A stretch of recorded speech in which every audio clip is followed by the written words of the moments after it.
Hola, ¿qué tal? ¿Cómo estás? Bienvenida, bienvenido al miércoles de reflexión con Miguel Gómez y espero que lo que hoy vamos a platicar te sea de muchísima ayuda y de mucho interés. Y vamos a empezar con un chiste, ¿ok? Entra una señora a su recámara y encuentra al marido y le dice, automáticamente la señora le dice, desabotona mi blusa y ponla en la cama.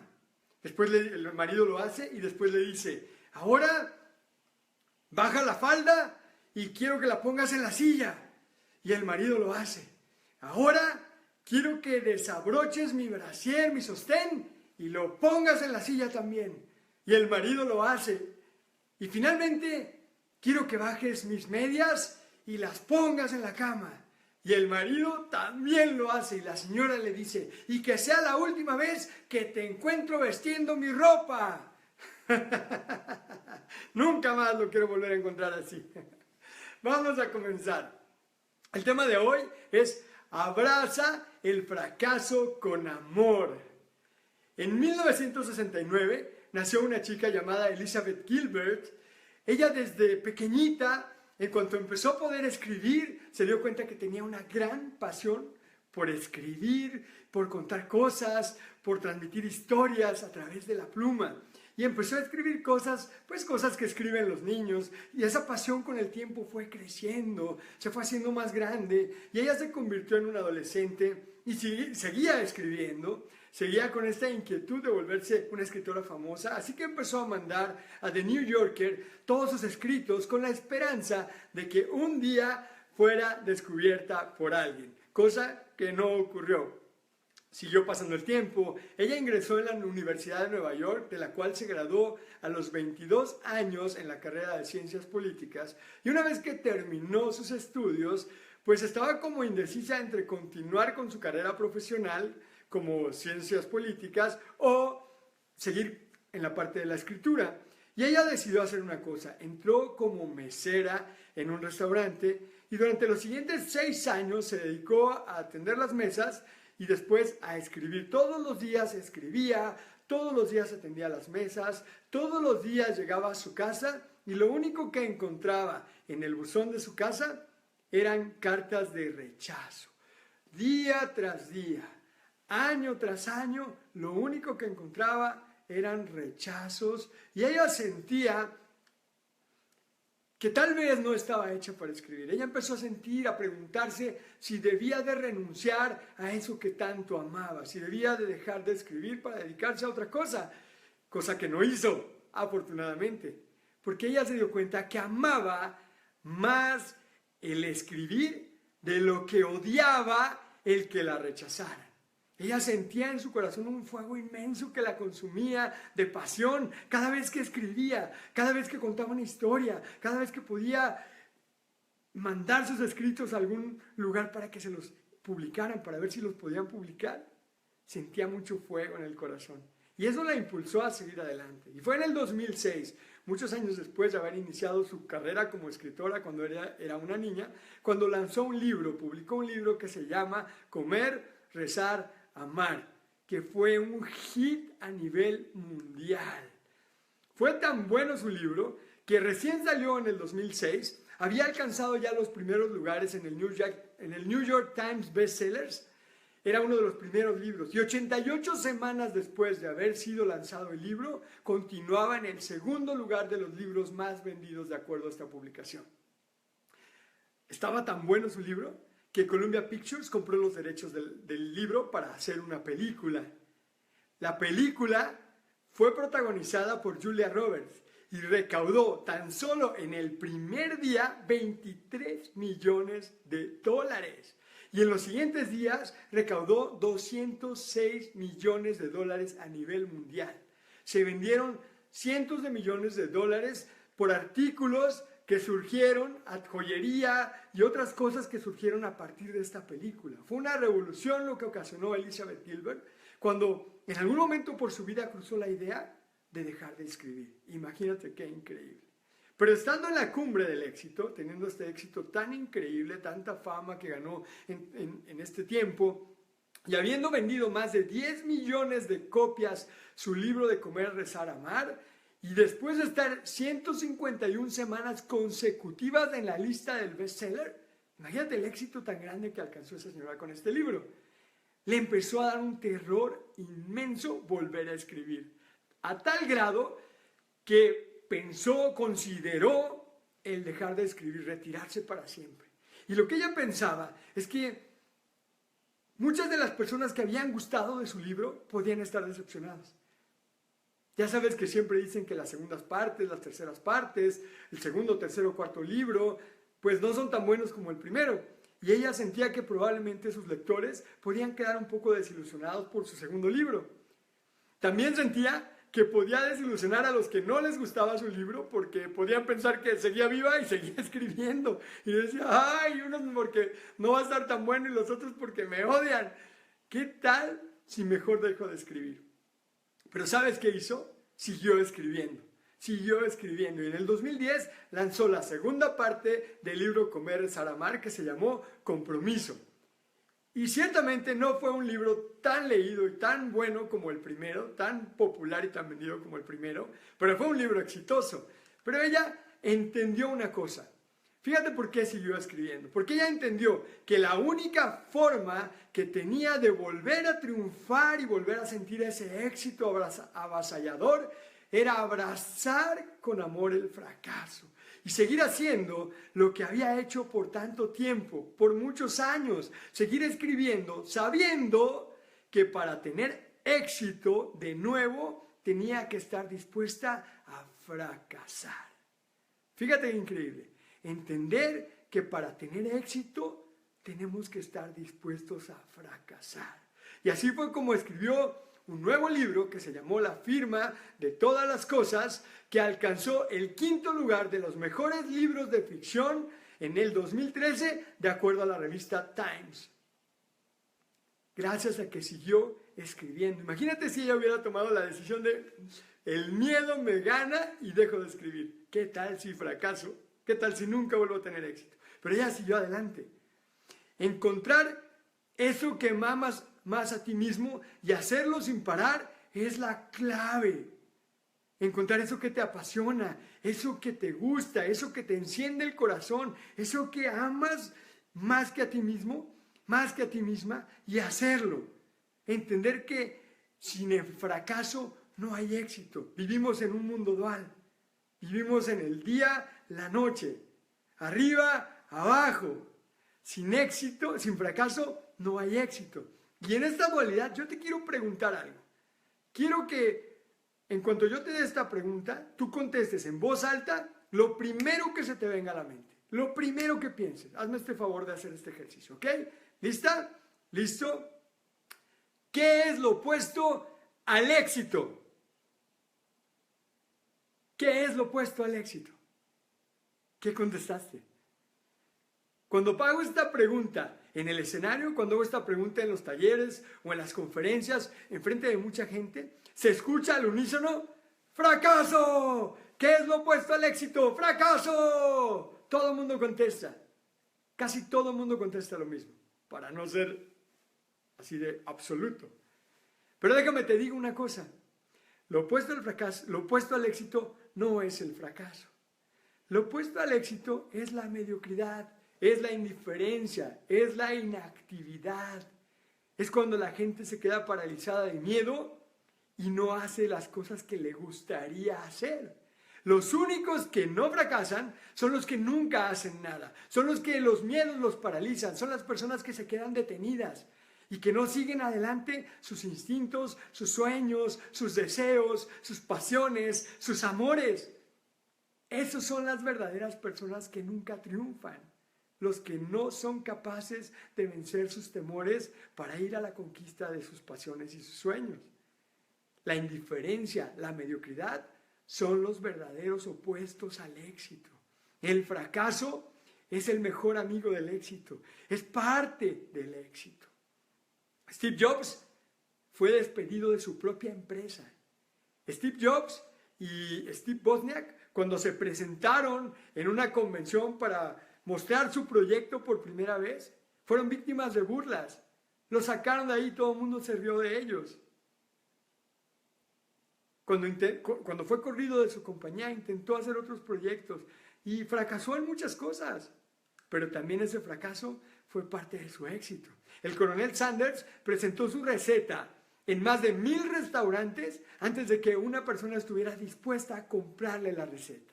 Pero ¿sabes qué? Estaba totalmente quebrado. Para ese tiempo solamente tenía $156 que el gobierno le había dado de pensión. ¿Sabes cómo comía? Comía cocinando en los restaurantes. Les apostaba que su receta de pollo estaba más buena que la de ellos y que si les ganaba, le daban de comer. Así es como se estuvo manteniendo por mucho tiempo. 1000 intentos antes de que alguien le comprara su receta.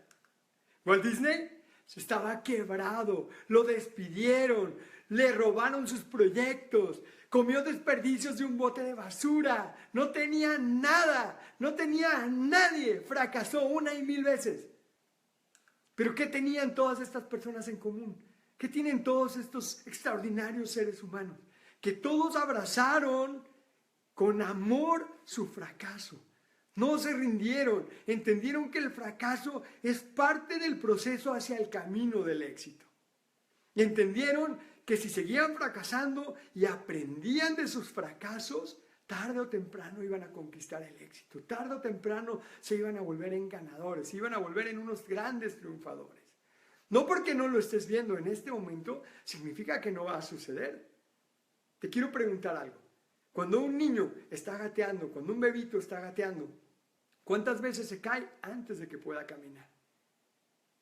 Y el que uno lo vea cayendo, no significa que no va a poder caminar. Uno sabe que ese niño se va a caminar, pero que se va a caer muchas veces antes de poder mantener el equilibrio. Y uno empieza, bien chiquito, camine, pechocho, pechochita, véngase para acá. Y el bebé intenta y ¡pah! Va para abajo. Véngale, mi niño, no pasa nada, un besito. Le besa uno el rasponcito. Y el niño lo vuelve a intentar y ¡palo! Se vuelve a caer. ¿Y cuántas veces no se cayeron nuestros hijos antes de poder empezar a caminar? ¿Cuántas veces nosotros mismos no nos habremos caído? No nos acordamos, pero ¿cuántas veces no nos habremos caído antes de poder dar nuestros primeros pasos? Que no podamos verlo no significa que no va a suceder. ¿Cuántas veces falla un niño antes de poder hablar bien? ¿Cuántas veces tiene que repetir una palabra para poderla pronunciar correctamente? Yo estoy justamente viviendo ese proceso. Con mi hija Ana Paula, ella está aprendiendo a hablar. Y como es una niña con síndrome de Down, pues es más despacito. Y le cuesta más trabajo. Y pronunciar la R y pronunciar la L va muy lento. Es para ella un gran esfuerzo poder intentar estas cosas. Sin embargo, ella poco a poco va aprendiendo. Y hubo gente que al principio nos decía que no íbamos a poder, que ella no iba a poder hablar, que no iba a poder caminar, que no iba a poder hacer muchas cosas, y sin embargo las está haciendo. Porque el que no las pudieran ver esas personas, el que nosotros en ese momento no pudiéramos ver que ella iba a poder hablar, no significa que no va a suceder. No significa que no va a poder leer o que no va a poder escribir. Piensa cuántas veces un niño intenta leer y lee mal. Y no significa que un día no lo va a poder hacer, o que no va a poder escribir, o que no va a poder hacer cuentas matemáticas. Acuérdate cuando estábamos en la primaria, cuántas veces fallamos en las matemáticas, pero la práctica, el equivocarse y equivocarse y equivocarse, va haciendo que uno poco a poco se vaya haciendo experto y domine las tareas. Uno no se debe enojar porque uno todavía no puede hacer X o Y tarea. Hay que abrazar esa actividad, hay que abrazar ese error, hay que abrazar ese fracaso y disfrutarlo, disfrutar el camino, porque ese camino, esa parte va a hacer que el camino, que cuando conquistemos el éxito, ese camino lo hayamos vivido mejor y más divertido, que ese éxito sepa más sabroso. Hace unos días, Roger Federer ganó a los 35 años su torneo Grand Slam número 18, el torneo de Australia. Se enfrentó contra Nadal, uno de los grandes también del tenis. Federer empezó su carrera a los 7 años. Su mamá lo inscribió en un club deportivo para ver si lo aceptaban en el tenis a los 7 años de edad. Lleva 28 años jugando. Imagínate cuántas veces habrá perdido a lo largo de su vida. Imagínate el primer día cuando tomó la guitarra, cuando tomó la raqueta y falló. Al principio seguramente no podía pasar la bola, seguramente no podía hacer un saque-as, seguramente no ganaba ningún partido, seguramente le iba muy mal. Pero siguió entrenando, no dejó que el miedo, no dejó que el fracaso se apoderara de su espíritu, no dejó que el desaliento se apoderara de su corazón y siguió adelante. Y entendió que para poderse convertir en un campeón de campeones tenía que fracasar, tenía que pasar por ese proceso de fallar tiros, de fallar voleas, de fallar reveses, de fallar saques, de perder partidos, para poco a poco aprender de eso y convertirse en el campeón que hoy está en los titulares de todos los periódicos, de todas las revistas a lo largo del planeta. En 1847 nació una de las celebridades, uno de los personajes más importantes, uno de los empresarios más importantes que ha existido hasta el día de hoy. En la primaria fue expulsado de la escuela. Los maestros le dijeron a su mamá que no estaba capacitado para estar en la escuela, que no era una persona inteligente, que ella se iba a tener que hacer cargo de su educación porque él no podía estar en ese colegio, atrasaba a los demás niños, era demasiado burro. Su mamá no le creyó. Su mamá dijo, yo me voy a hacer cargo, y se hizo cargo de su educación. Lo empezó a educar en casa. Este empresario es Thomas Alva Edison. Él hizo a lo largo de su vida 1093 inventos. Hizo más, pero 1093 los patentó. De niño, a los 12 años, vendió periódicos. Trabajó en un telégrafo después de haberle salvado la vida a un niño de que lo atropellara en el tren. Le dieron un trabajo en el telégrafo. Y de ahí empezó su carrera como inventor. Casi cada 15 días patentaba un invento. Casi cada 15 días. Pero falló muchas veces. Una de las cosas más importantes que hizo fue invertir. Consiguió $300,000 y los invirtió para crear la Edison Electric Light Company, que fue la primera compañía de luz en el mundo. Él sabía que había un inventor alemán que se llamaba Goebel, que descubrió cómo hacer una bombilla, un foco, pero no patentó el invento. El invento de Goebel en realidad no duraba mucho tiempo prendido, pero era el primer esfuerzo de tener luz eléctrica. Así que Edison contrató a 40 personas e invirtió todo su dinero y todo su esfuerzo y todo su trabajo para poder crear una bombilla, un foco que pudiera estar encendido por largos periodos.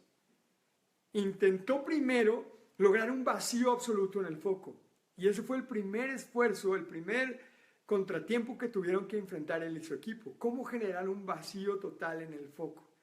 Y una vez que lo lograron, el siguiente problema era que el filamento que está dentro del foco, lo que hace que el foco se encienda, duraba muy poquito prendido. Era casi un chispazo y se fundía.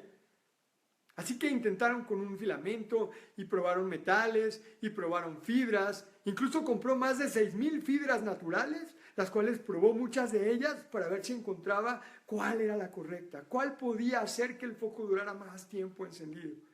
2,000 intentos después, la noche del 21 al 22 de octubre de 1879, utilizando una fibra, un filamento de algodón carbonizado, logró que el foco durara 40 horas encendido. 2,000 intentos y 40 horas que cambiaron al mundo. En 1880 conectaron todo un sistema eléctrico para poder iluminar todo un barco, para que hubiera luz eléctrica en todo un barco. El barco era el Columbia. En 1882 generaron una central eléctrica en Nueva York para poder alumbrar cierto número de focos. Edison sentó las bases para el proyecto gigante, la electrificación de la Tierra completa. Imagínate qué proyecto tan gigante. Él decía, yo no fracasé 1000 veces. Yo descubrí con éxito 1000 maneras de cómo no hacer un foco, de cómo no hacer una bombilla. Fíjate qué interesante punto de vista. Yo no fracasé 1000 veces. Yo descubrí con éxito 1000 maneras de cómo no se debía de hacer. Y ese tesón, ese esfuerzo lo llevó a triunfar. Él abrazaba el fracaso con amor. Él entendía que el fracaso era parte de la fórmula para triunfar. Yo he fallado muchas veces, he fracasado muchas veces en mi vida, pero me siento tremendamente orgulloso y agradecido de todos y cada uno de mis fracasos porque me han ayudado a convertirme en lo que hoy soy y me han ayudado también a tener mucho éxito. Cuando yo estaba en 1999 desempleado, me fui a vivir a la ciudad de Monterrey. Y a mí me dijeron que la compañía de cervecería Cuauhtémoc era una de las mejores compañías de México y del mundo, así que yo quería trabajar ahí. Mandé currículums, nadie me recibió. Fui a la compañía a tocar la puerta, nadie me atendió. Entonces me propuse que yo iba a trabajar ahí. Conseguí todos los teléfonos de todas las personas que podía, de todos los gerentes, y les llamaba y me decían que no. Y conseguí los teléfonos de las personas de recursos humanos y también me decían que no. Y así fui consiguiendo más y más y más números hasta que un día encontré a un director que me dio una oportunidad, me dio una entrevista y finalmente me dio el trabajo. Trabajé en esa compañía por 2 años. Cuando estaba en Sigma Alimentos, años después trabajando en esta compañía de Sigma Alimentos, también tuve muchos éxitos y tuve muchos fracasos. Uno de los que más me dolió fue cuando me dieron la oportunidad de ser cuenta clave, de ser negociador para una cadena de autoservicios, y un tiempo después me quitaron el puesto. Me habían hecho gerente de cuentas clave y me quitaron el puesto porque no supe hacer el trabajo con éxito. Me sentí mal, me enojé cuando me dijeron que me quitaban el puesto, pero ¿sabes qué? Lo tomé como una oportunidad de aprender para ser mejor. Y me propuse que yo iba a ser de nuevo exitoso, que iba a regresar con éxito a tener el rango y el puesto que yo tenía con anterioridad.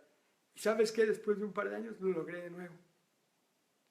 Abracé el fracaso con éxito. No son los únicos fracasos que he tenido. He intentado hacer empresas y en varias de ellas he fracasado. Pero eso me ha llevado a ser quien soy el día de hoy, a poder estar el día de hoy aquí hablando contigo, compartiéndote estos conceptos. ¿Y sabes qué? En los siguientes años tendré más fracasos, como cualquier otra persona que emprende, como cualquier otra persona que está buscando conquistar la cumbre. Tendremos fracasos, tú y yo tendremos fracasos. Pero ¿sabes qué? La vamos a hacer en grande, porque el fracaso forma el carácter. El fracaso es un periodo de preparación que nos convierte en gente exitosa. Concentrémonos en el proceso. Tienes que concentrarte en el proceso, no en el resultado. Si todos los días estamos haciendo lo que tenemos que hacer, el éxito es inevitable. Vamos a llegar. Vamos a entender que tienes talento. Tú tienes un talento. Todos tenemos talentos. Todos tenemos potencial y virtudes. Tú estás llena de virtudes, llena de talentos, llena de habilidades, lleno de cosas que te van a llevar a triunfar. Vive el proceso, abraza con amor el fracaso, que tus sueños se van a hacer realidad. Encuentra eso que amas más que a ti mismo, más que a ti misma. Encuéntralo y vívelo y hazlo todos los días. Y no dejes que el fracaso te detenga, que más bien sea tu motor y tu aliciente para seguir adelante, porque sin fracaso no hay éxito. Abraza el fracaso con amor y conquista todos tus sueños. Muchas gracias, nos vemos pronto. Bye.